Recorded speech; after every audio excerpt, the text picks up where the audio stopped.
Diyos at tayo ngayon ay nandito sa gawain po ng ating Panginoon. At ang dahilan kung bakit nandito tayo para sambahin yung ating Diyos na buhay. Amen? Amen. Okay? Kaya masarap sumamba sa Lord kapag ka malamig. Di ba? So, ako po, electric fan pa kasi lugi po ako sa inyo. No, hindi halos nakarating dito yung lamig.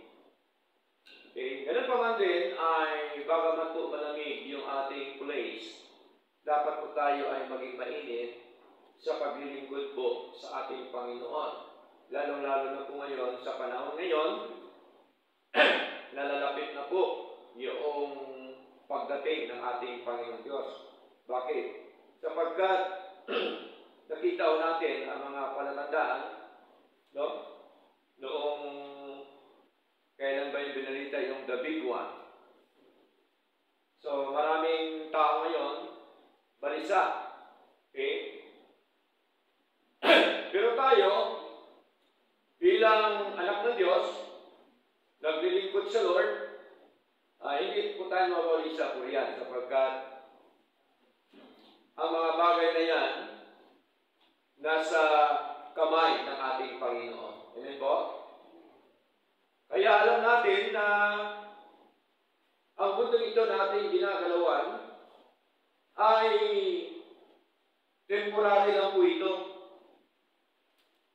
Lagi ko nga po sinasabi na ang lahat ng mga bagay sa mundo wala pong forever. Manapay ang buhay natin, dapat tawagin natin, sabihin natin lifetime. Okay? Dito pa sa lupa. Pero wala pong forever. Kasi iba yung forever, ibang lifetime. Amen po? Ang forever, ang everlasting, from everlasting, walang iba kundi ating Diyos. Siya po ang pinakamakapangyarihan po sa lahat.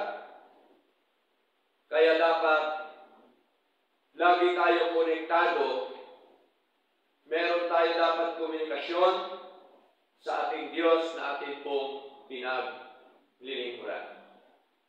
Okay? Ngayon po ay dadako tayo ngayon sa ating pong pag-aaral. At tandaan po natin ang aral ng Diyos, siya pong nagko-convert sa atin. Amen po? Siya po ang nagdadala sa atin sa tunay, sa totoo at tamang pamumuhay sa mundo po ito na atin pong ginagalawan. Kaya kailangan po natin ang Scripture, kailangan po natin yung Gospel, kailangan po natin ang Word of God, at ito pong lahat ay isa lamang sa harapan ng ating Panginoon, at tinatawag din po siya na mga kautusan po ng Diyos, tinatawag din po siya na mga doktrina ng ating Panginoon. Sa ating po binasa kanina sa 1 Timothy chapter 5 verse 17, no? Dito lang po tayo mag-focus mga kapatid sa 17 at saka 18. Sabi po dito, 1 Timothy chapter 5 verse 17 up to verse 18, let the elders that rule well be counted worthy of double honor, especially they who labor in the word and doctrine. For the Scripture said, thou shalt not muzzle the ox that treadeth out the corn, and the laborer is worthy of his reward. Sandali po tayo manalangin. Panginoon, nawa bastasan niyo po ang aming pag-aaral ngayong umaga, at turuan niyo po nawa ang iyong panglingkod na kayo po ang siyang madakilat, malahati o Diyos. At nawa sa aming pag-aaral po ito ay patuloy niyo po nawa ipaunawa sa amin At ikaw po ang siyang makita sa aming mga buhay. Ikaw po ang maluwalhati at madakila po, Diyos. Hindi po ang bawat isa sa amin, Lord God. Salamat po na marami. Pinagkatiwala po namin ang lahat sa inyo. Sa pangalan po ni Jesus. Amen. Okay. Our topic this morning is about the elders who are counted worthy. Double honor. No? Sa Tagalog, ang mga matatanda na namumuno ng mabuti ay mabilang na nararapat sa dobling karangalan. No? Double honor. Okay? Now, alamin po natin yung tinatawag po na elders. Diba? Ito pong elders ay katumbas sa tinatawag po na bishop, pastor, overseer. Okay? Bakit po hindi natin ginagamit yung bishop? Kasi po maraming bishop ngayon ay busy sa siyap. Diba? Bishop eh. Ibig sabihin, hindi tayo naniniwala sa tinatawag na hierarchy. Pag sabi sa kasasaka ng bishop, mataas na po yan. No? Ang kasunod ng bishop kasi noon, sa kanila, reverend. Okay? Ang word na reverend po, para lang yan kay Lord. Amen po? At ang bishop, kaya hindi natin ginagamit yun, kasi po, inaabuso ng marami po ngayon. Kasi pag sinabi bishop, syempre, ano ka doon? Ikaw ang mataas. Di ba ba? Ay, nandyan si bishop. Di ba ba? So, inaabuso po ng marami ngayon. Lalo-lalo na sa ating kinagisnan, pag sinabing bishop, parang dinudiyos na po nila. No? Kaya ang ginagawa nila, kukunin yung kamay at halikan. Di ba? Meron po gano'n, di po ba? Nakita niyo po ba gano'n? Dinudiyos po. Ay, hindi po gano'n. Ang totoong elder, bishop, overseer, pastor, ito pong tatlong ito, ang apat na ito, ang ibig sabihin ay servant. Amen po? Pag sabing servant, manggagawa ng Diyos, katulong ng Diyos, tama? Lingkod ng Diyos, pag sinabing servant. Okay? At hindi tayo pwedeng kumuha ng titulo ng ating Panginoon. Sapagkat wala po siyang ibang binigay sa church, kundi yung tinatawag po na elder, overseer, bishop, pastor, and teacher. Basahin po natin mga kapatid, aklat po ng Acts, no? Chapter 20, verse 28. Acts chapter 20, verse 28. Okay? Acts. No? Sa Tagalog ay gawa. Sabi po dito mga kapatid, sa Acts chapter 20, verse 28, take heed therefore unto yourselves, and to all the flock over which the Holy Ghost has made you overseers to feed the church of God, which he hath purchased with his own blood. So malinaw na sabi po ni Pablo, mag-ingat sa mga tuwid sa inyong mga sarili. At tinutukoy po na dito ang mga namumuno, overseers. Sabi ko dito, at sa buong kawan. No? Mag-ingat kasi po, ang panahon ngayon, maging noon, ay delikado, kaya pinapag-ingat ko tayo ni Lord. No? At ang sabi ko dito, at sa buong kawan. ang mag-ingat, hindi lamang po ang overseer, maging po yung kawan ng Diyos. Okay? O flock ng Panginoon. Tayo po yun. Tinutukoy po dito. Nasa kanila ang Espiritong Banal ay nagawa kayo mga taga-pangasiwa.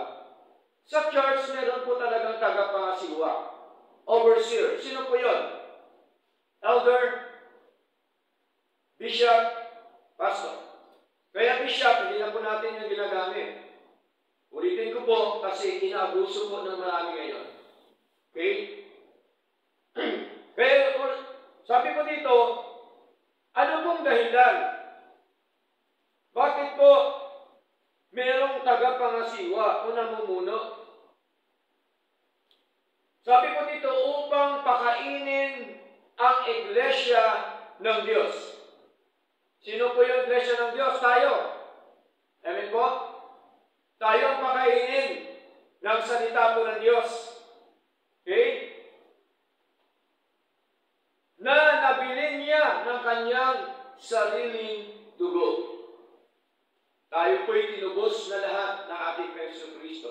Kaya dapat lamang pakainin ng salita ng Diyos. Kaya ang pinapangaralan ng salita ng Diyos, yung mga tinubos na. Amen? Yung mga ligtas na, mga kapatid. Kasi hindi po yan kakain ang hindi ligtas. I-reject po niya ang salita ng Diyos. Yung natural man, pagkapangaralan mo, walang kwenta sa kanya yan ang salita ng Diyos. Bakit? Sapagkat patay siya dahil sa kasalanan at pagsubay. Dahil hindi siya kasama sa tinubos ng ating Panginoong Heso Kristo. So malinaw po mga kapatid na ang overseer ay namumuno, okay, o tagapangasiwa sa gawain po ng ating Panginoon. Katulad po nito, kung walang tagapangasiwa, walang nangunguna. Amen ba? Kung wala nangunguna, walang tagapangasiwa. Baliktad lang po yun, no? Okay. Kung walang nilagay si Lord na namumuno, ano na mangyari sa church ni Lord? Di ba magkawatak-watak? Tama po? At tandaan po natin na napakahalaga na maintindihan po natin kung bakit meron pong nilagay si Lord na pastor sa church. Okay? Now, meron pong tatlong bagay na nais ko pong ibahagi sa inyo mga kapatid. Tungkol po sa tinatawag na the elders who are counted worthy double honor. Pag sabing double honor, hindi yung gawin mong pastor na parang Diyos. Pag sabing double honor, ibig sabihin respect. Amen po? Respeto sa pastor. Okay? Tandaan po natin yan, double honor. Kasi maraming pastor ngayon, kinukot nila ang double honor para doble din ay bigay mo sa kanya. Parang Diyos na. Di ba? Respect, ibig sabihin po mga kapatid, respeto mo sa pastor, sa namumuno. Okay? Sa lingkod ng ating Panginoon. Now, number one, ang tatlong bagay nito, number one, the elders must be ruled well. No? Kailangan ang pastor o ang elder ng church ay mamuno ng maayos.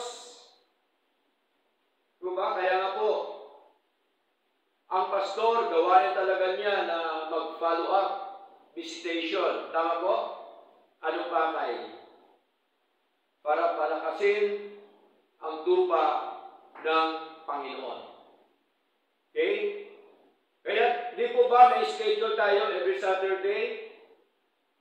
Meron tayong visitation, follow-up, merong Bible study, merong sharing. Bakit? Para po palakasin ang tupa ng ating Panginoon. Yun po ang gawain ng pastor. Okay?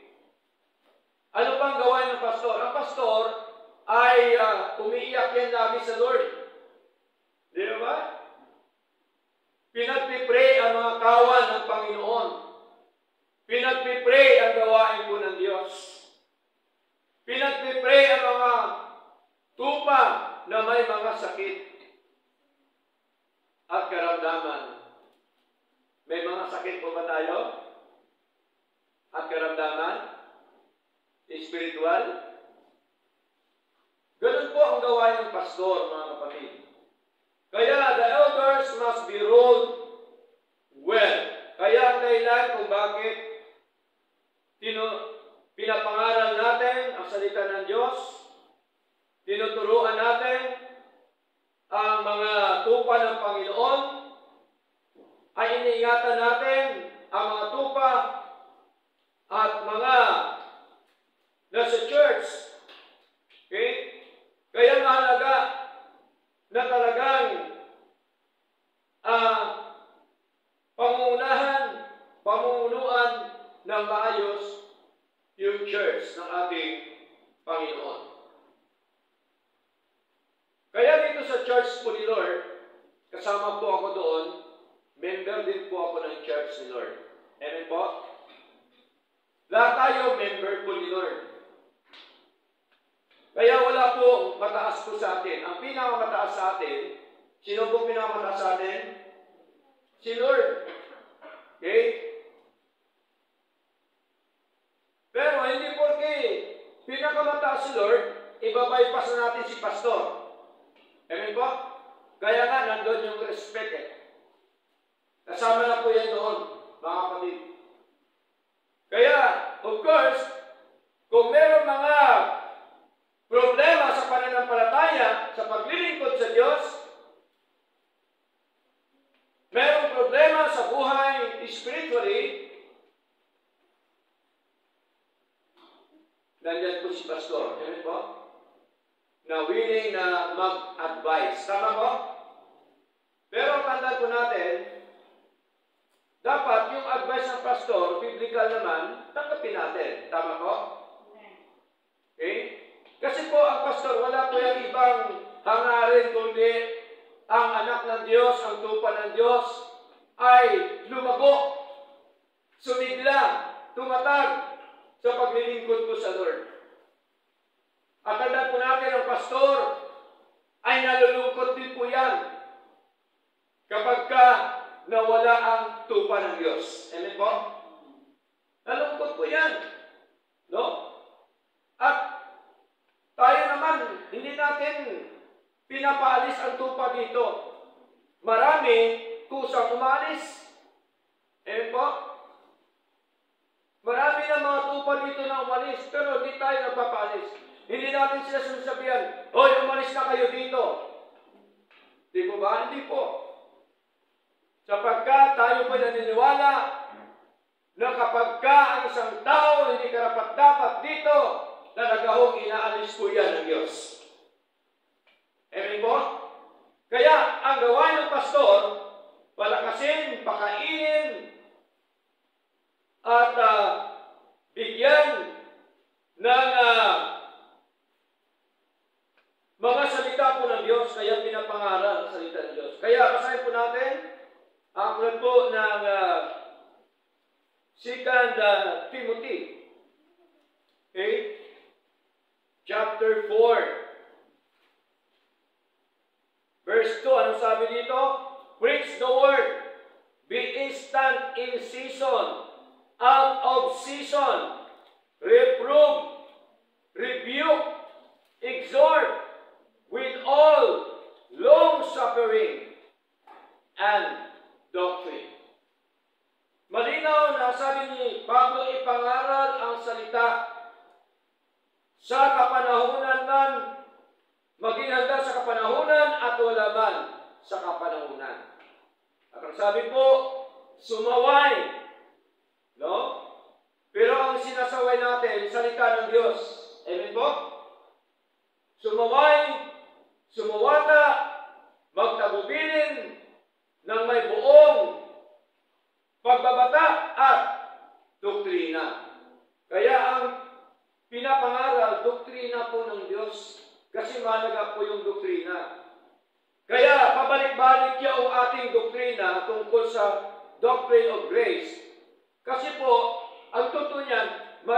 pa rin sa mga kapatid natin na hindi ko naintindihan ang nawaan yung tungkol po sa tinatawag na eternal life, kaligtasan at buhay na walang hanggan. Maraming mga kapatid na nagdadalawang isip pa rin hanggang ngayon. Hindi ko kasi nila naintindihan. Tandaan po natin, napakaganda, napakasarap ang isang anak ng Diyos na siya po ay ma-convert ng mga doktrina ng ating Panginoon. Hindi ng sardinas, hindi ng ayuda, hindi ng mga material na bagay. Kaya maraming mga Kristiyano ngayon, dahil sa bigas, dahil sa sardinas, iniiwanan na ang gawain ng Panginoon. Tinatalikuran na ang tunay at totoong Diyos. Ang paglilingkod, ang doktrina ng Panginoon, hindi mo yan napapalitan ng pera. Amen? Ang doktrina ng Diyos, hindi po yan napapalitan ng anumang mga bagay sa mundo ito, sapagkat yung pong doktrina ng Panginoon, tunay at totoong doktrina, at dapat doon po tayo ma-convert, dapat doon po tayo ma-equip, upang tayo po ay maging matatag, maging masigla sa ating pong paglilingkod sa ating Panginoong Diyos na buhay. Kaya, mahalaga. Now, sa ilalim po ng number 1, letter A, kasi may number 1 na po tayo, no? So, mag-start naman tayo ngayon sa letter A. Letter A, by loving the plans of God well. Kailangan ibigin ang tupa ng mabuti. Okay? Ibigin, mahalin. Okay? Kaya nga, isa sa tanda ng pagmamahal ng isang pastor, yung pagpaalaala sa mga tupa ng Diyos. Amen po? Anong pinapaalala ng pastor? Siyempre, yung mga salita po ng Diyos. Okay? Mahalaga yung paalala sa atin. Maging ang pastor, pinaalalahanan din po ng Diyos. Tinuturuan din po ng Diyos. Or loving the church well. So mahalaga po yan. Doon po pumapasok yung tinatawag na counseling. Tama? Counseling. Kina-counsel ang mga tupa ng Panginoon. Ano pa? Tinatawag po na for correction. No? Ano pa? Kino-comfort ang tupa ng Diyos. Ano po ang gagawin ng pastor para ma-comfort? Salita ng Diyos. Amen po? Kala nga naman, pag may lumapit sa iyo, pastor, naku, hirap na hirap ako ngayon, pastor. Sabi naman ng pastor, ako din, hirap na hirap. Ano ang mangyayari? Comfort ba yun? Hindi. Diba? Kaya lagi natin sinasabi, sister, brother, ipag-pray natin sa Lord. Si Lord ang mag-ayos po niyan at ito ang sinabi ng Panginoon. So, para ma-comfort siya, di po ba? At ang kanyang problema dapat mabigyan niya ng solusyon ng mga salita po ng Diyos. Okay? Kaya po, mahalaga yung papel ng pastor sa gawain po ng Panginoon. Kaya isa po sa dahilan kung bakit nire-rebuke ng pastor ang tupa, sapagkat alam po natin, mahal ng pastor ang tupa ng Diyos. Amen po? Kung mahal ng Diyos ang kanyang tupa, mahal din po ng pastor ang kanyang tupa. Kaya kung sabi ng Proverbs, open rebuke is better than secret love. Diba? Mahalaga po kasi yun, mga kapatid.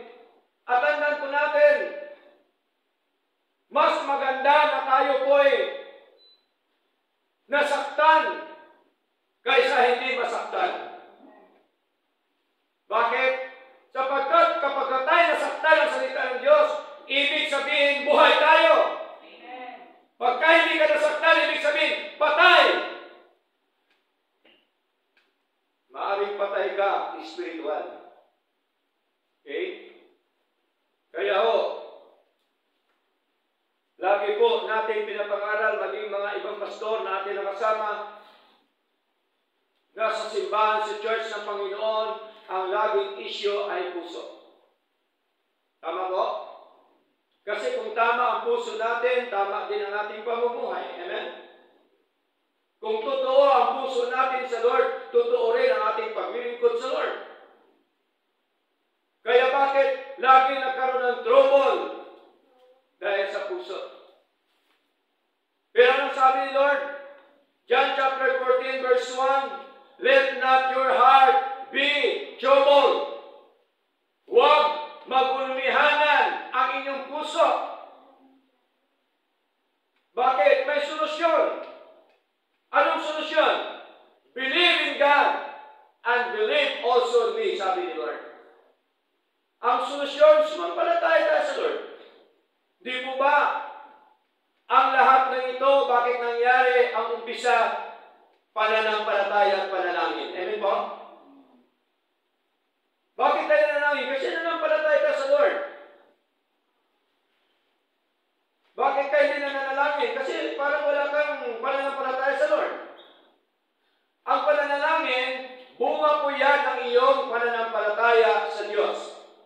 Nagtiwala ka sa Diyos na sinasabi mo yung mga nais mo sa buhay.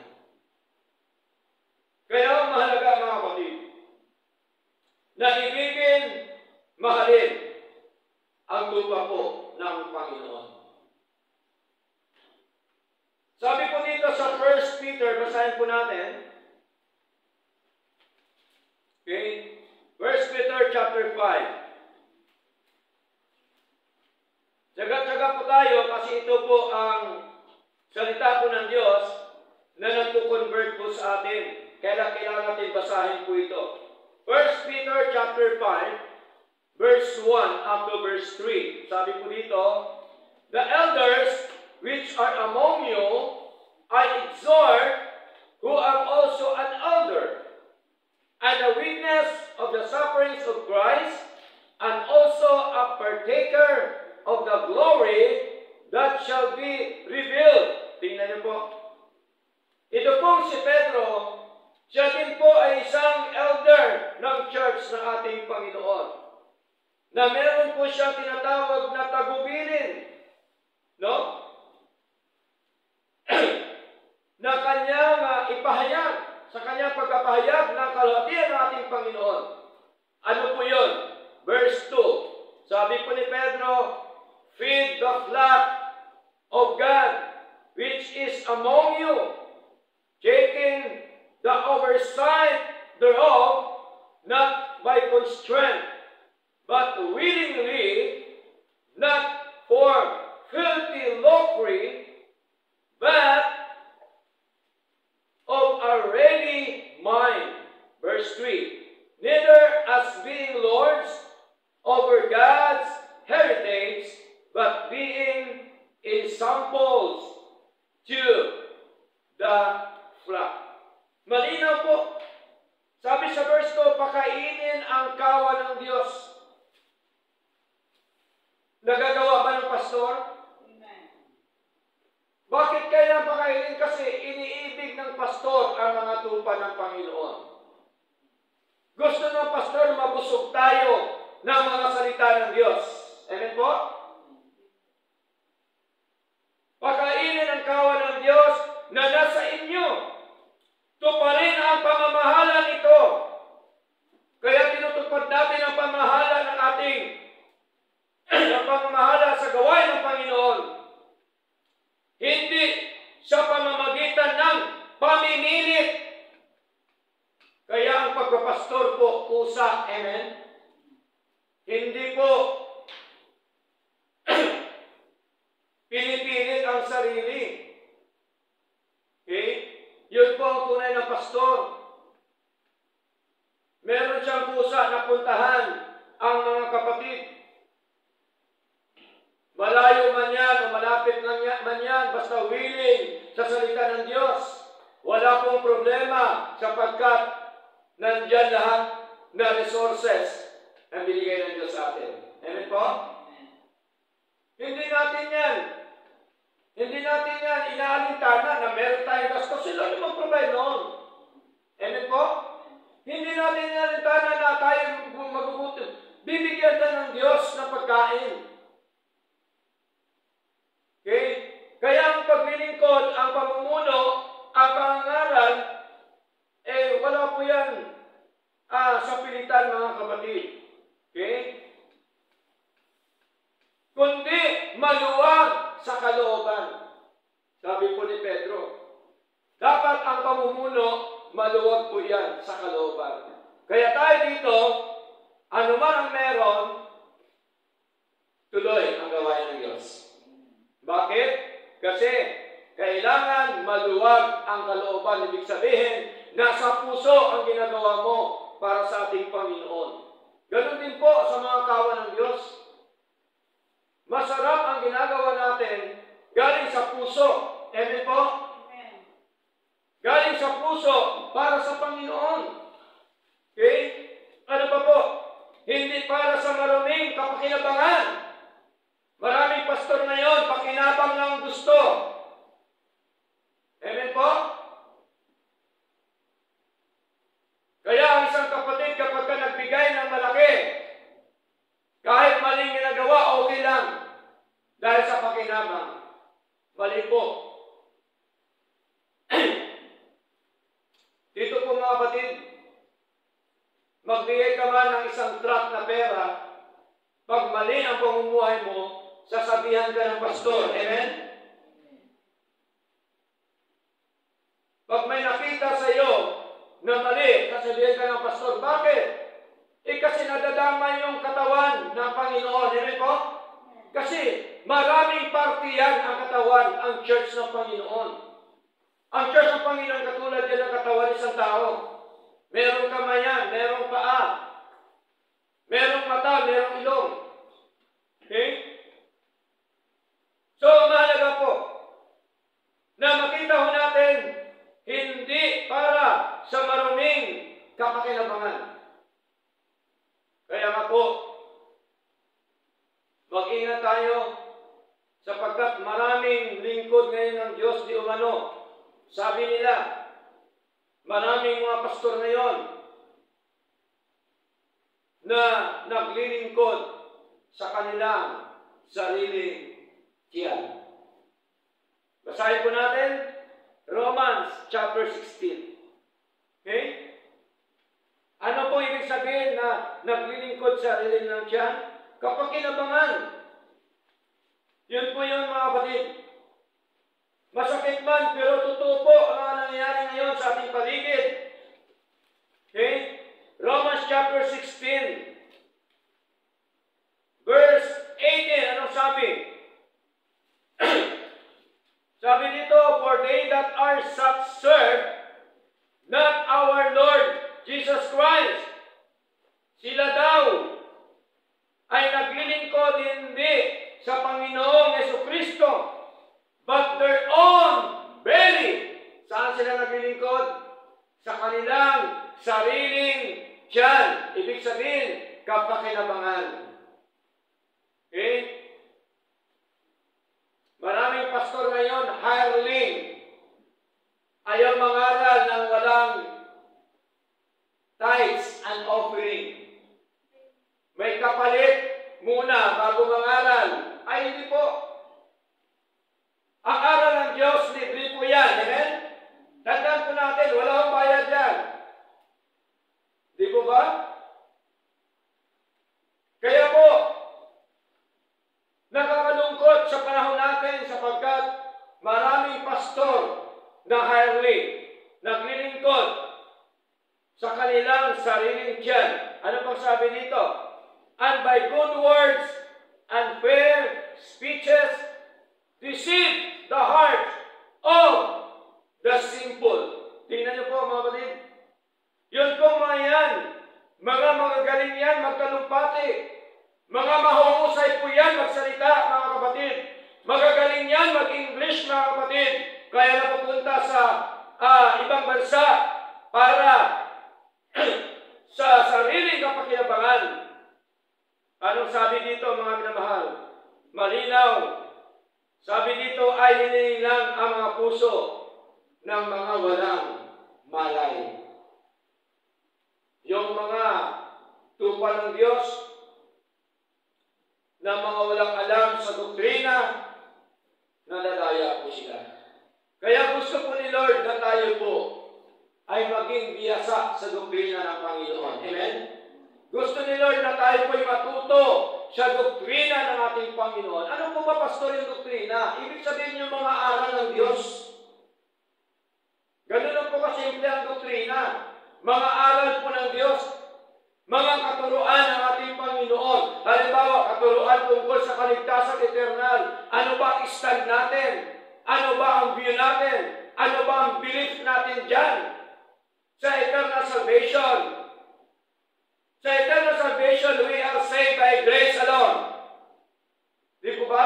Bakit grace? Kasi ang nagbigay ng kaligtasan sa atin, ang nagligtas sa atin, ang Diyos.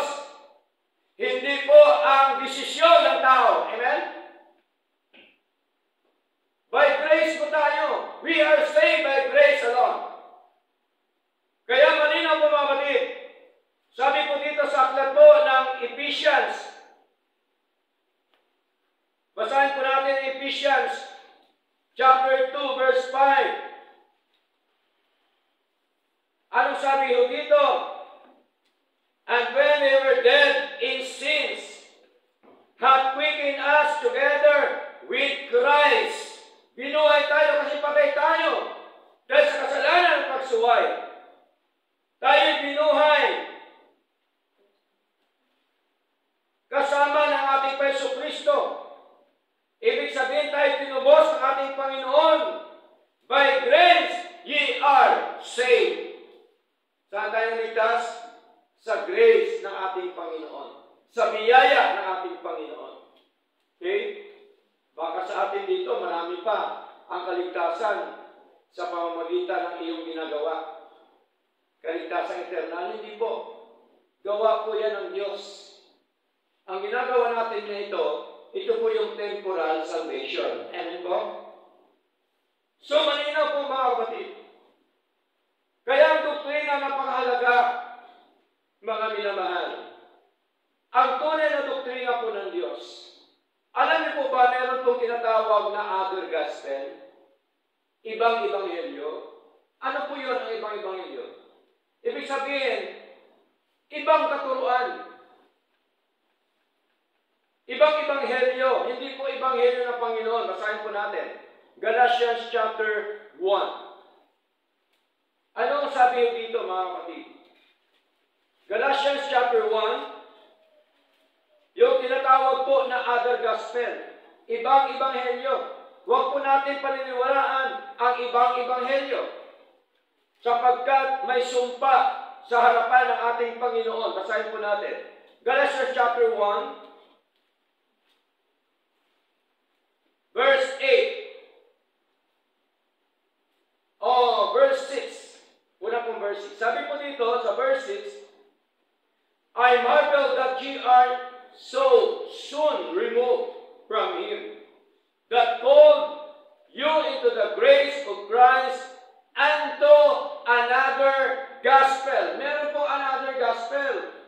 Ibang ebanghelyo. Yung ibang ebanghelyo, hindi po yung ebanghelyo ng Panginoon. Yun po yung mga aral ng mga tao ngayon na may mga dagdag. Amen? Ano pa po sabi dito?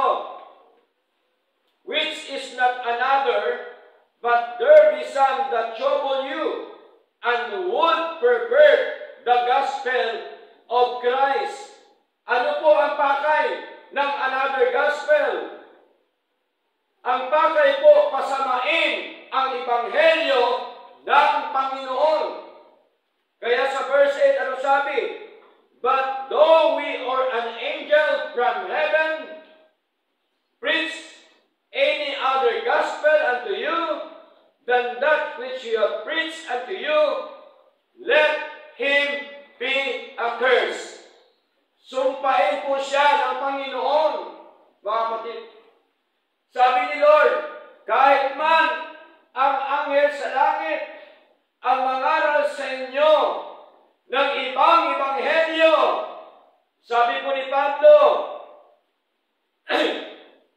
ni Pablo, siya ay sumpahin, mga kapatid. Kasi po, meron na po tunay na ebanghelyo ang ating Panginoon. Amen po? Meron na siyang tunay na aral. Meron na siyang tunay na doktrina dito po sa kanyang mga salita. Di po ba? Ay yung mga sinasabi nila na isang tao daw ay hindi maligtas kapag ka nagpakamatay mali. That is other gospel po yun. Amen po? Kaya, masumpa sila ng Panginoon. Verse 9, ano pa po sabi? As we said before, so say I now again. Dalang beses po sinabi ni Pablo, if any man preach any other gospel unto you than that ye have received, let him be accursed. Tingnan niyo po. Sumpain pa rin po siya. Wala po yung ibang pakay yung other gospel. Wala po yan ibang pakay kundi pasamain ang ebanghelyo ng ating Panginoon. Pag sabing pasamain, sabihin, sirahin. Di po ba? Sirahin, wasakin. Basagin ang ebanghelyo, ang kasulatan ng Panginoon. Tandaan po natin, hindi po kaya ng sinuman na basagin ang mga salita po ng Diyos o ang ebanghelyo ng Panginoon o ang mga kasulatan ng ating Panginoon. Bakit? Basahin po natin ang John chapter 10, verse 35. No?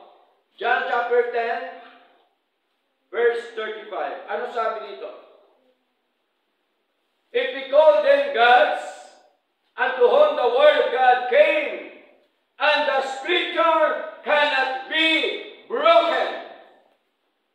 Ang mga kasulatan, hindi mababasag. Kahit sino mang taong gustong basagin ang kasulatan, sabi ng banal na kasulatan, sabi ng Panginoon, the scripture cannot be broken.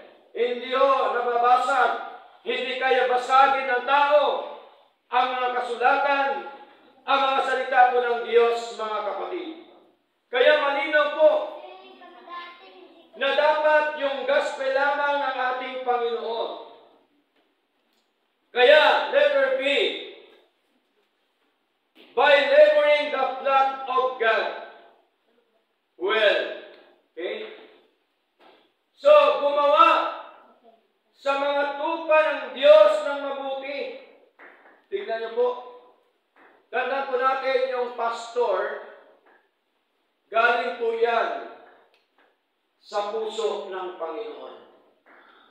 Basahin po natin ang aklat ng Jeremiah chapter 3, verse 15. Okay? Jeremiah chapter 3, verse 15. Ano pong sabi? Sabi ni Lord, and I will give you pastors according to my heart. Bibigyan ko kayo ng mga pastor na nanggagaling na ayon sa aking puso. Tingnan niyo po. Ibig sabihin ng lingkod ng Diyos, ang namumuno yung pastor, ay tinawag po yan ng Panginoon. Amen? Hindi po yan tinulak ang pastor. Okay? Ang pastor, paglilingkod ng pastor sa Lord, wala po yan kondisyon. Amen po? Marami mga pastor ngayon, merong kondisyon. Hindi ako namuno dyan, hindi ako magkapastor dyan pag wala akong kotse. Hindi ako magkapastor dyan pag wala akong bahay. Tingnan niyo po, di ba? Suportado po yan lahat, marami. Lalo na mga nagtutulisan na simbahan. Suportado po yan. Merong sweldo yan. Merong bahay yan, merong kotse yan. Kasi pag wala yun, hindi maglingkod sa Diyos. Tingnan niyo po mga kapatid. Yun po yung mga hireling. Kaya sabi po dito, Tuloy natin. Which shall feed you with knowledge and understanding. Sila magpapakain sa inyo ng kaalaman at karunungan. Ng karunungan at kaalaman. Tingnan niyo po mga kapatid.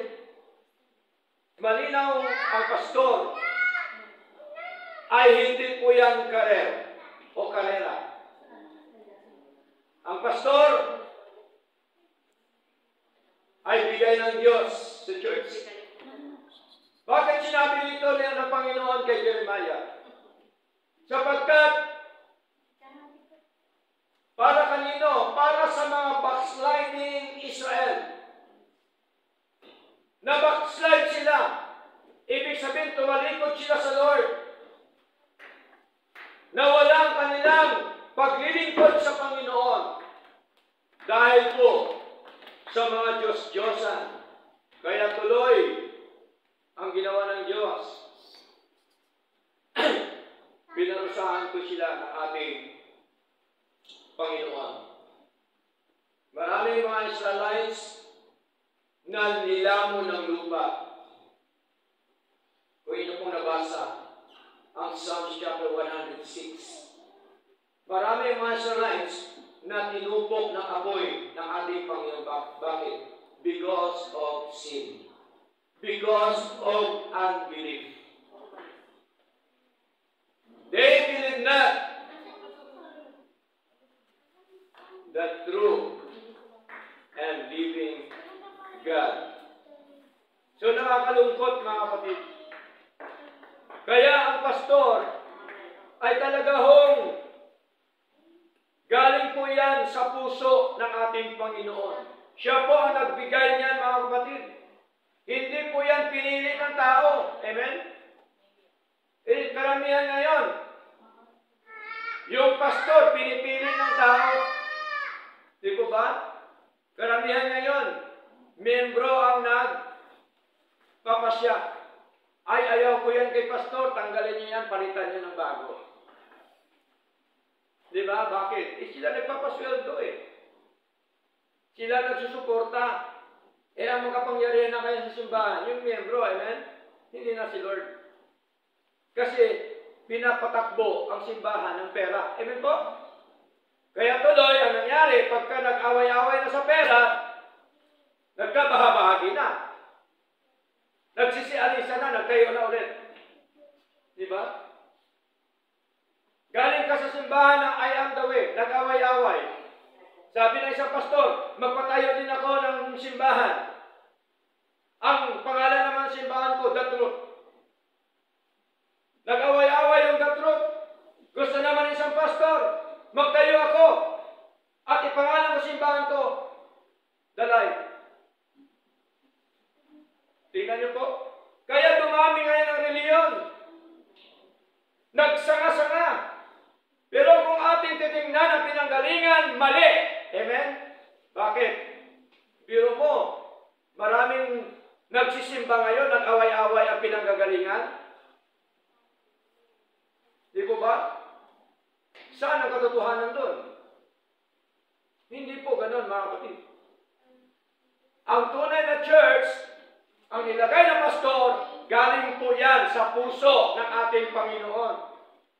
Ibig sabihin po, yung pastor, mga kapatid, ay tinawag ng Diyos mula pa lang sa tiyan ng kanyang ina. Talaga hong tinawag na po yan ng ating Panginoong Diyos na buhay. Kaya, marami po, may mga pastor na mga hireling. Basahin po natin. Okay? John chapter 10. Nakakalungkot po, mga kapatid.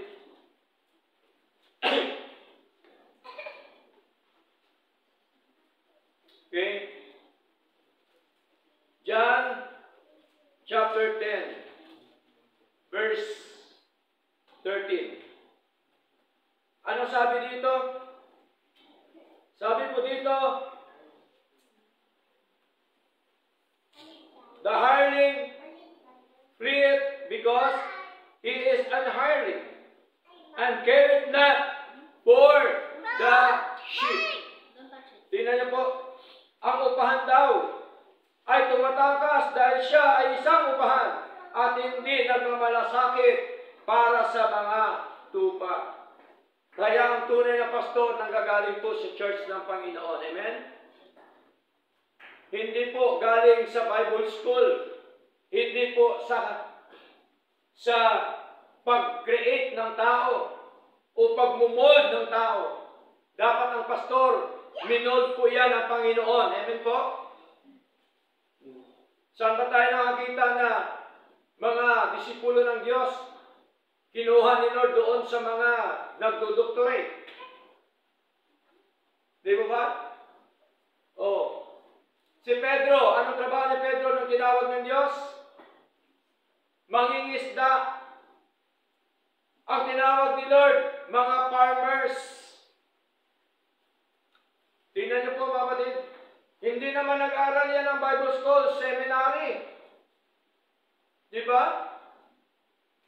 Eh, pastor, kasi meron sinabi sa Biblia. Sabi ng Biblia, study to show thyself.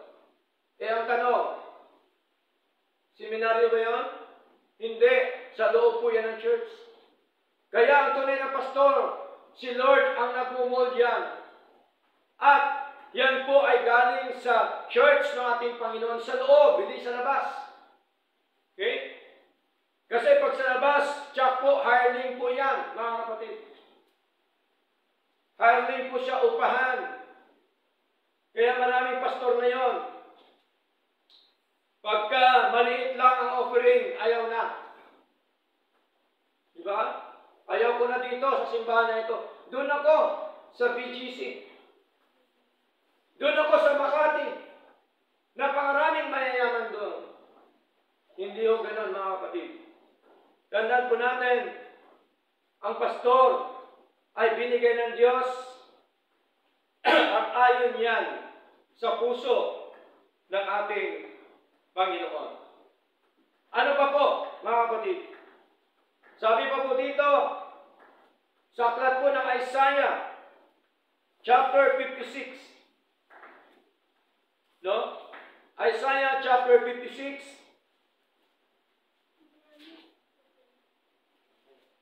Verse 9 up to verse 12. Sabi dito, all ye beasts of the field came to devour, yea, all ye beasts in the forest. His watchmen are blind. They are all ignorant. They are all dumb dogs. They cannot bark, sleeping, lying down, loving to slumber. Yeah, they are greedy dogs, which can never have enough, and they are shepherds that cannot understand. They all look to their own way, every one of his gain from his quarter. Come ye, say they, I will pitch wine, and we will fill ourselves with strong drink, and tomorrow shall be as this day, and much more abundant. So malinaw po, mga kapatid. Nandito po ay pinakita po ng ating Panginoon na may mga ibang pastor na tinatawag po na bulag. No? Bulag po sila sa mga katotohanan ng ating Panginoon. Ignorante sa mga katotohanan po ng Diyos. Okay? At meron din ang gusto lang niya matulog, humiga, magpahinga. Okay? Ayaw po ng ating Panginoon. Kaya po, ang tunay na pastor, talagang gumagawa yan sa mga tupa ng ating Panginoon. Okay? Pinapalua, binibisita, pinapakain ng mga salita po ng Diyos. They are labor the Word of God and doctrine. Okay? Gumagawa po yan ang pastor. Okay? Ng pangangaral ng mga salita ng Diyos at mga doktrina ng ating Panginoon. Now, number 2. The elders or pastor must be recognized well. No? Dapat ma-recognize natin ang ginagawa ng pastor. Amen po? Dapat makita natin ang ginagawa po ng pastor. Okay? Na kung saan po i-recognize natin ang kanilang mga ginagawa. Bakit? Sabi po dito mga kapatid, sa aklat po ng 1 Timothy. Basahin po natin ang 1 Timothy chapter 5 verse 17. Sabi po dito mga minamahal,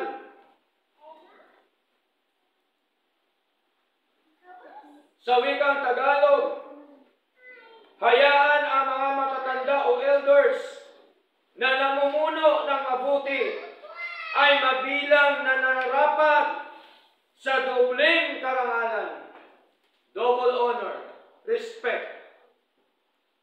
Lalo na sila na nagpapagal sa salita at doktrina.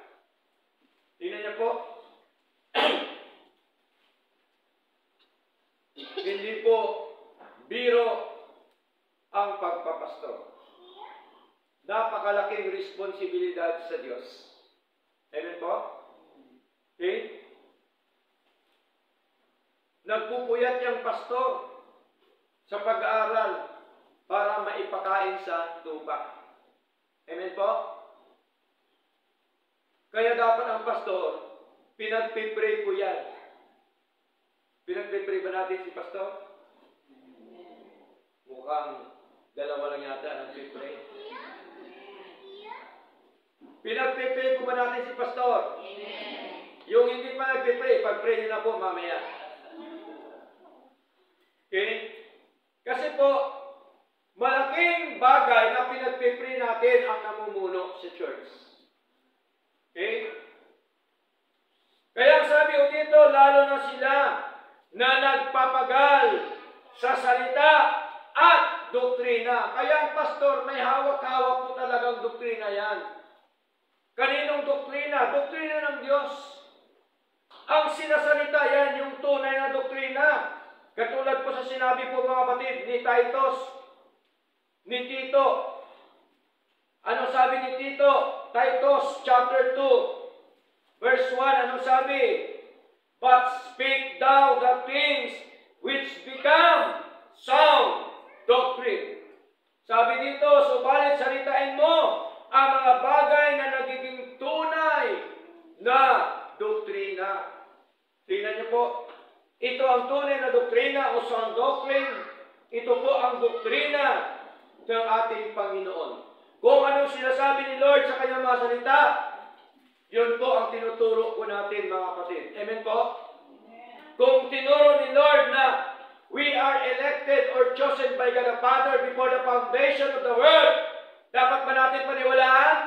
Amen? Bakit? Biblical po yun. Hindi po yan doktrina ng diablo. Doktrina yan ng Diyos. Bakit? Sabi sa 1 Peter chapter 1 verse 2, elect according to the foreknowledge of God the Father through sanctification of the Spirit and sprinkling of the blood of Jesus Christ. Grace unto you and peace be multiplied. Tingnan niyo po, aral po yan ng Diyos. Hindi yan haka-haka yung election. Amen? Pangalawa, we are redeemed by the precious blood of our Lord Jesus Christ. Biblical po ba yun na tayo tinubos? Biblical, bakit di natin paniniwalaan? Kung tinubos na tayo, bakit pa tayo gumawa para patanggapin ng tao? Tinubos na tayo eh. Hindi na kailangan ng performance ng tao. Amen? Tinubos na tayo. It is finished na, sabi ni Lord. Sa krus ng Kalbaryo, bago siya malagutan ng hininga, ano sabi niya? Nung nakapako sa krus, it is finished. Tapos na ang kanyang pagtubos sa atin. Tapos na ang kanyang paghihirap. Tapos na ang kanyang ginawa para sa atin. Kaya hindi mo pwede palitan yan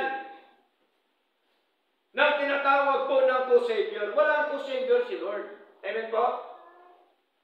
Wala siyang kasama para tayo ligtas. Siya lamang po ang nagligtas po sa atin.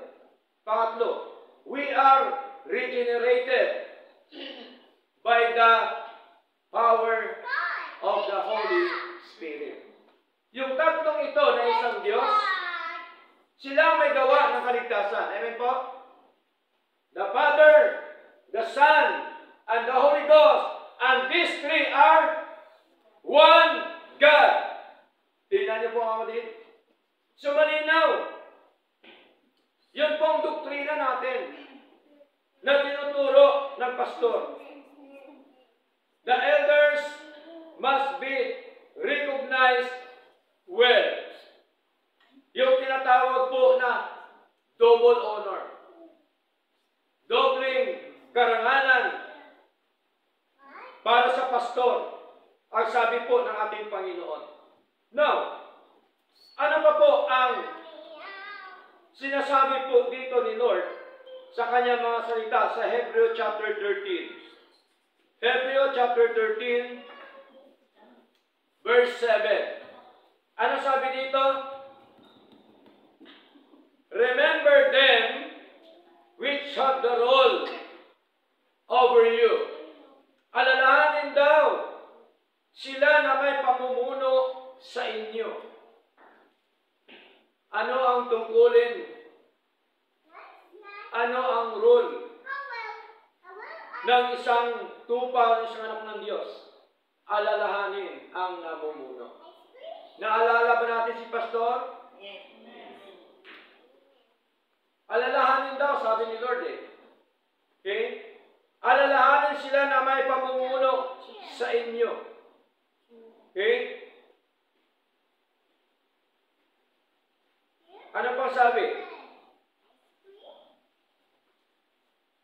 Who have spoken unto you the word of God. Na naisalita sa inyo ang salita ng Diyos. Ipinapangaral, ibig sabihin yung salita ng Diyos. Ano pang sunod? Ano pang parte natin sa ating paglilingkod sa Diyos? Alalahanin ang namumuno. Pangalawa, ano pang kasunod? Isaalang-alang. O, sabi dito, sundin ang kanilang pananampalataya. Dapat kung anong pananampalataya ng pastor sa Lord, ganun din ang ating pananampalataya sa Lord. Amen po? Sundin eh. Sabi ni Lord, sundin ang kanilang pananampalataya. Sinong sundin yung namumuno? Sinong alalahanin yung namumuno? Okay? Yung mga nangangaral o nagsalita ng mga salita ng Diyos sa atin. Sila po yung ating alalahanin. Mga kapatid. Walang sinasabi ni Lord na awayin mong pastor. Amen po? Walang sinasabi sa banal na kasulatan na i-chismis mo si pastor. Diba? Wala naman eh. Walang sinasabi sa banal na kasulatan na sisihin si pastor. Okay? Kaya baka mamaya may mga magre-read sa atin dito, may mga Armalite. Tutukan tayo. Sisihin natin si pastor. Diba?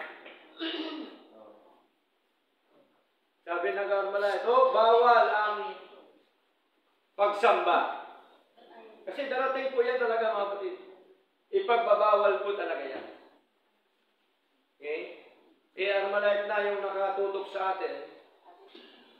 Aba, ewan ko ba kay pastor? Siya nangunguna sa amin eh. Dapat siya makulong. Diba? Okay? Sabi ng Biblia, sabi ng Panginoon, alalahanin ang namumuno sa inyo. Ang kasiyahan ng pastor, sa totoo lang mga kapatid, yung makita ang tupa na lumalago. Amen po? Nakita ang tupa ng Diyos na doon lagi sa gawain ng Panginoon. Nakita ang tupa ng Diyos na isinapamumuhay ang salita po ng Diyos. Nadunong ko ng pastor kapag merong nawalang tupa sa sabsaba ng Panginoon. Amen po? Sa church ng Panginoon. Okay? Kaya malinaw po, ano pa sabi nito? Isa-alang-alang ang katapusan ng kanilang pamumuhay. Kasi, sooner or later, ang pastor, mapapalitan yan, mamamatay din yan, pastor. Amen po? Okay? Pero, isa lamang natin siya kung kapatid, once ako na mawala dito, merong kapalit, merong ipapalit si Lord. Amen po? Meron po yan, hindi niya pababayaan yung church niya. Okay? Katulad po sa sinabi ni Pablo, mga minamahal, basahin po natin. Ang aklat po ng Acts. Gawa. Chapter 20.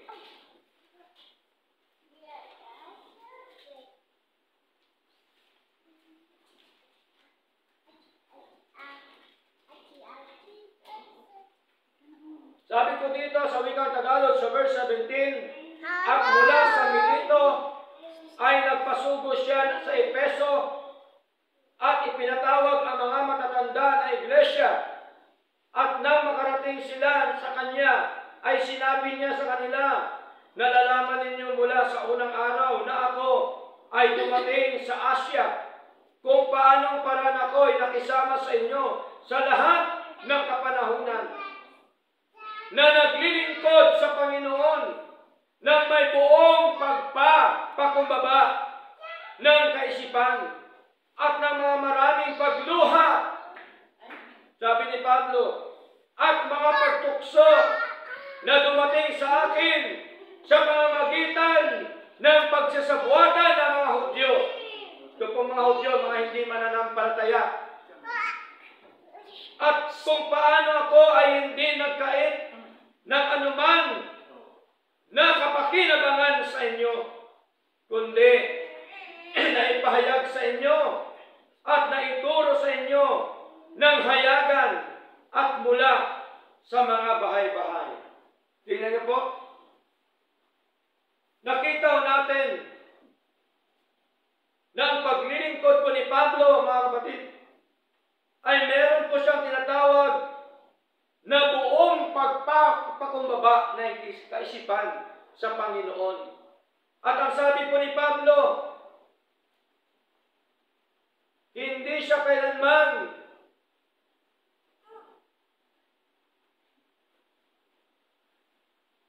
sa kanyang tinatawag na kapakinabangan. Hindi niya ginagawa yun. Hindi niya ginawa sa kanyang paglilingkod sa ating Panginoon. Kaya nung siya po'y nagpaalam ng mga kapatid, ano sabi sa verse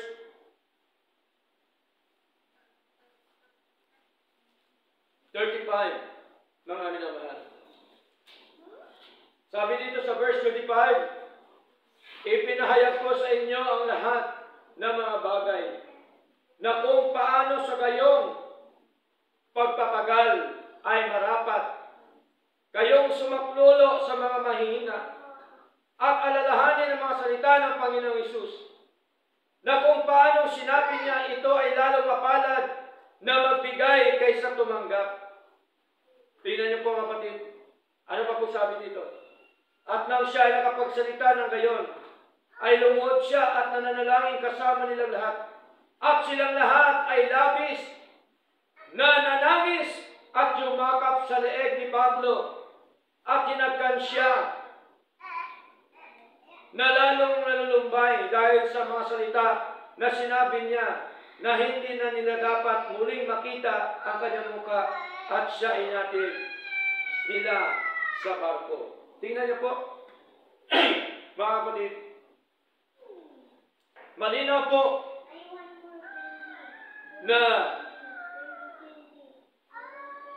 atin po nakita dito, okay, yung paglisan po ni Pablo doon po sa mga lugar na kanyang pinuntahan. Pero bago sa lumisan, syempre may mga iniwan po siya mga elders, mga pastor ng ating Panginoon. Verse 32, iakit natin ng konti. At gayon mga kapatid, ay pinagkatiwala ko kayo sa Diyos at sa salita ng kanyang biyaya na ito ay makapagpatibay sa inyo, na makapagbibigay sa inyo ng isang mana sa gitna ng lahat ng mga pinabanal. Hindi ko iniimbot ang ginto o pilak o pananamit ng sinumang tao. Hindi niya kinuha yung anumang mga bagay, mga kapatid. Verse 34, oo, kayo mismo ay nakakaalam na ang mga kamay na ito ay naglilingkod sa aking mga pangailangan. Ibig sabihin po, si Pablo hindi umaasa sa sinumang tao. Siya po'y nagtatrabaho habang siya po ay nangunguna sa gawain po ng ating Panginoon. Ano pa pong sabi? At sa kanila na mga kasama ko. Ang kamay ni Pablo, yun ang ginamit niya para matugunan ang pangailangan niya at ng kanyang mga kasama. So malinaw po yun mga kapatid, na the elders must be recognized well, mga minamahal. Sapagkat sila po ay tinawag ng Panginoon. Okay? Tinawag po sila na high calling of God. Basahin po natin mga kapatid. Sa aklat po ng Philippians chapter 3. Okay? Philippians chapter 3. Anong sabi dito? Basahin po natin Philippians chapter 3. Verse 13 up to verse 14. Sabi dito mga kapatid, hindi ko ibinibilang ang aking sarili na nakamtan na. Datapat itong isang bagay ang aking ginagawa. Nililimot siya ang mga bagay na nasa likuran at inaabot siya ang mga bagay na nasa harapan. Ibig sabihin po, sabi ni Pablo sa madaling salita, limutin ang nakaraan at harapin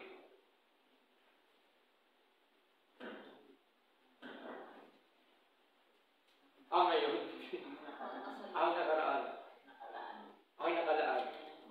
Talikuran ang nakaraan at harapin ang nakalaan. Sabi po ni Pablo, verse 14, ako ay nagtumulin tungo sa palatandaan para sa gantimpala ng mataas na pagkatawag ng Diyos kay Kristo Jesus. Kaya ang pagtawag po sa pastor, yun po tinatawag yan na high calling po ng ating Panginoon. Yan po ay pinili, itinalaga ng ating Panginoon. John chapter 15 verse 16, ano sabi ni Lord? Ye have not chosen me, but I have chosen you and ordained you. So malinaw na pinili ng Diyos ang pastor at itinalaga ng Diyos ang pastor, mga kapatid. Kaya dapat i-recognize natin ang ginagawa ng pastor. Kaya ang pastor may karapatan ding kumain ng Jollibee. Di ba? Tao din po yung pastor.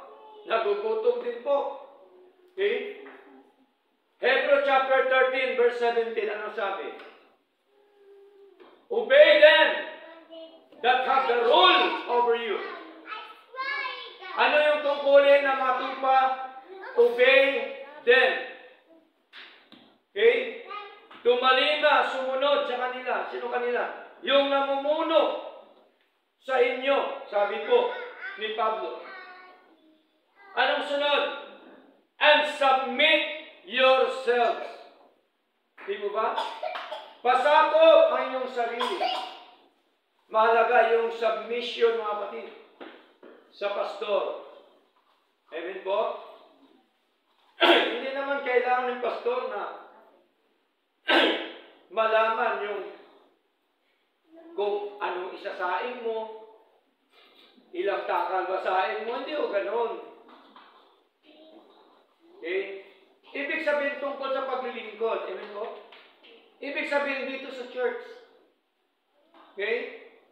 Mahalaga yung pasakop tayo sa gawain ng Diyos. Ano ibig sabihin?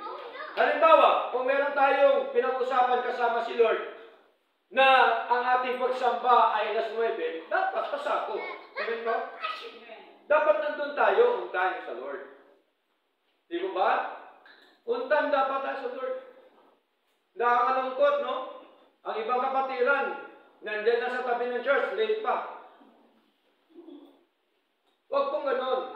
Kasi tayo naglilingkod sa Lord. Amen po? Hindi naman tayo naglilingkod kay pastor sa Lord. Okay? So tayo lahat, inaayos lang ng Panginoon. Amen po? Kaya huwag kayong magalit kay pastor. Isa po yan sa pagmamahal ng pastor sa inyo. Amen po? Okay? Pagmamahal po yan.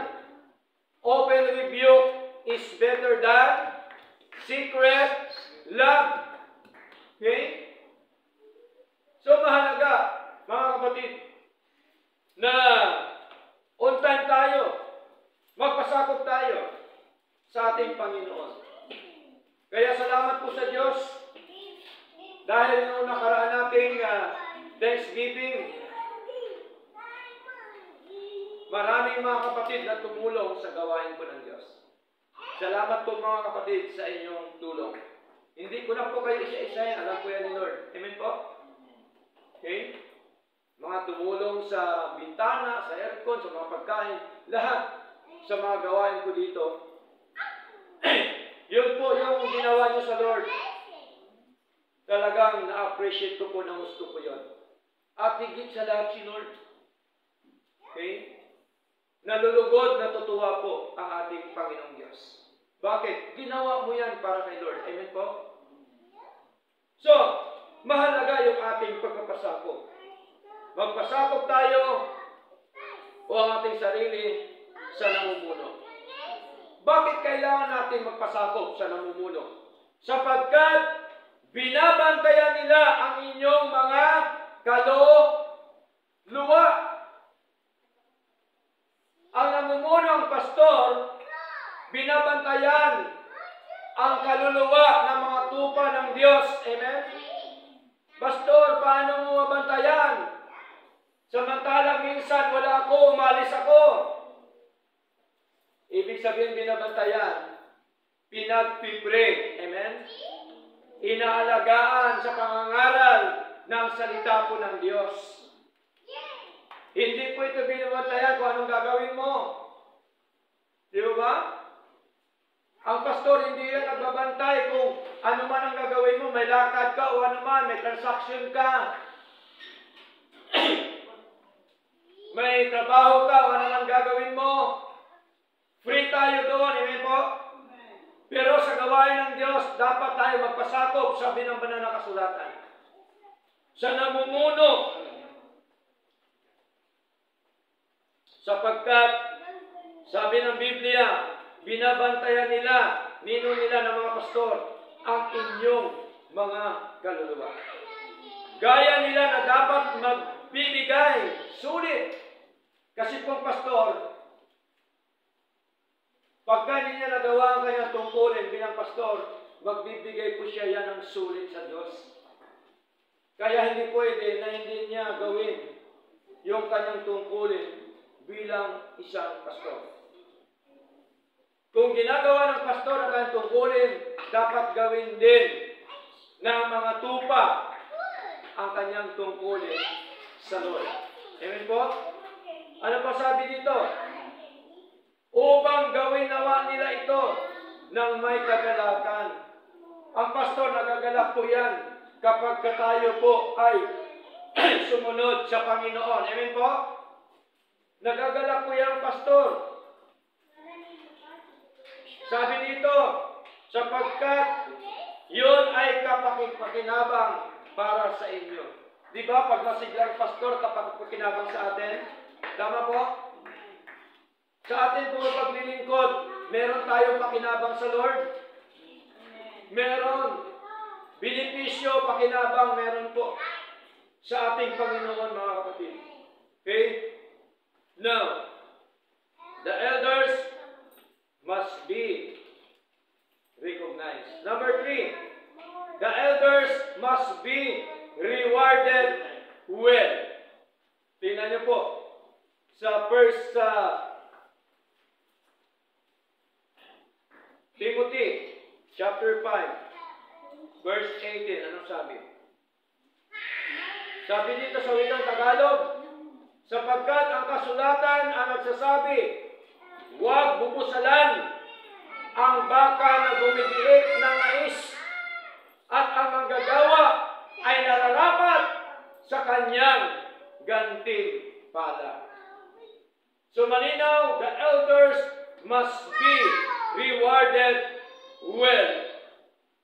Because the elder ready to fight. Handa po makipaglaban po yan sa tupa. Amen po?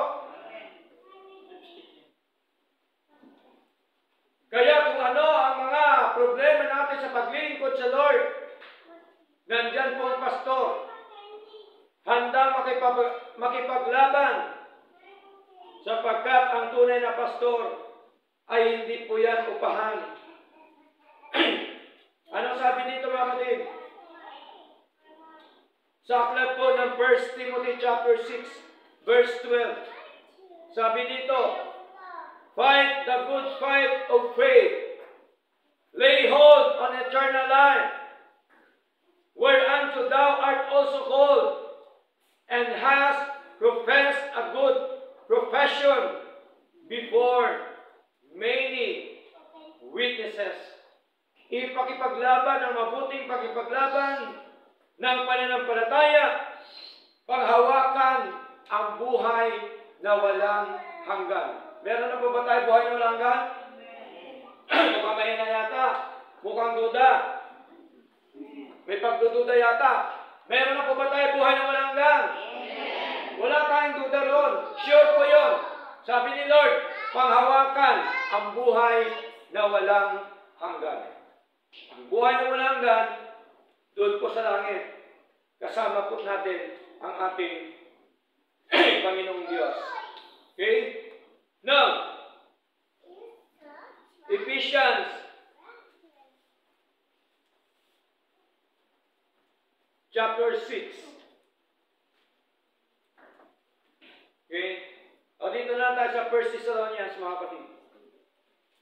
1 Thessalonians chapter 5 verse 12 up to verse 13. Sabi dito, at kami ay namamanhik sa inyo, mga kapatid. Sabi po ni Pablo, na kilalanin sila na nagpapagal sa gitna ninyo. Tingnan niyo po, kilalanin mga nagpapagal. At higit sa inyo sa Panginoon. At paalalahanan kayo.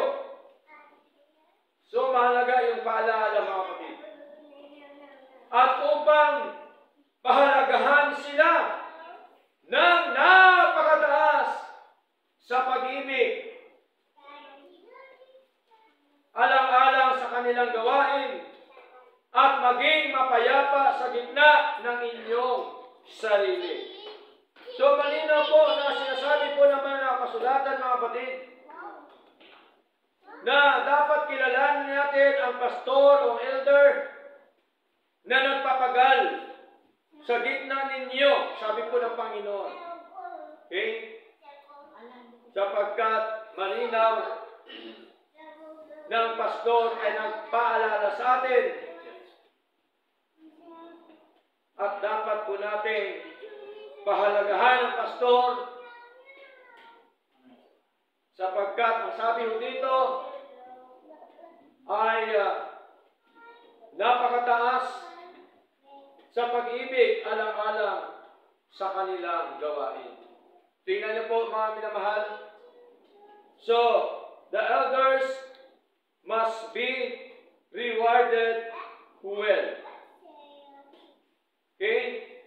The elder must be rewarded like sower who are ready to farm. Okay?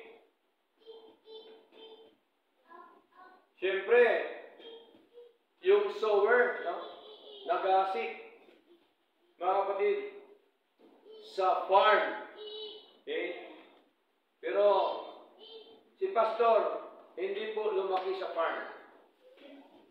Diba? Si Goo lang po yan ang lumaki sa farm. Okay?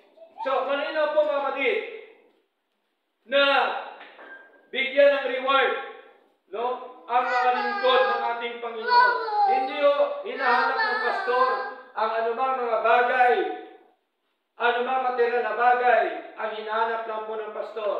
Ipanalangin po ang pastor, respetuhin ang pastor, at ano pa po, mga kapatid?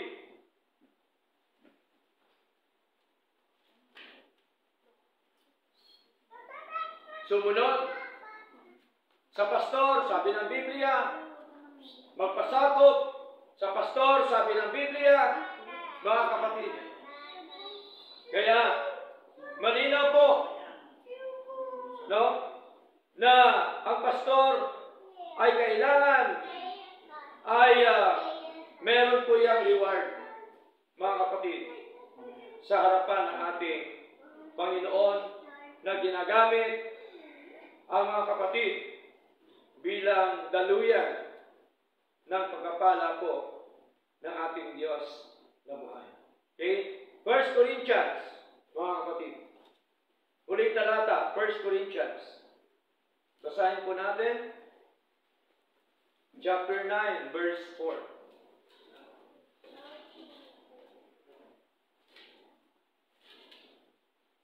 Sabi ni Pablo, wala ba kaming kapangyarihan kumain at uminom? Siyempre, pastor, meron din po yung kailangan din kumain yan. Tama po? Uminom. Hindi po alak. Diba? Tubig, kung ano mang inumin. Okay? So, may karapatan din po ang pastor. No? Ang pastor din pa yung robot. Okay? Kumakain din yan. Umiinom din yan. Okay? Ano sabi pa sa verse 7? Sino ba nagpupunta sa isang pagdigma sa anumang panahon sa kanyang sariling bukol? Sino ba ang nagtatanim ng isang ubasan at hindi kumakain sa mga bunga nito?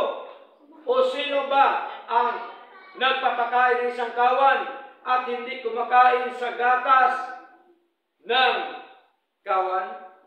Tingnan niyo po, ibig sabihin naman po mga kapatid, kung ano ang tinanim ng pastor, yun din po ang aanihin. Amen po?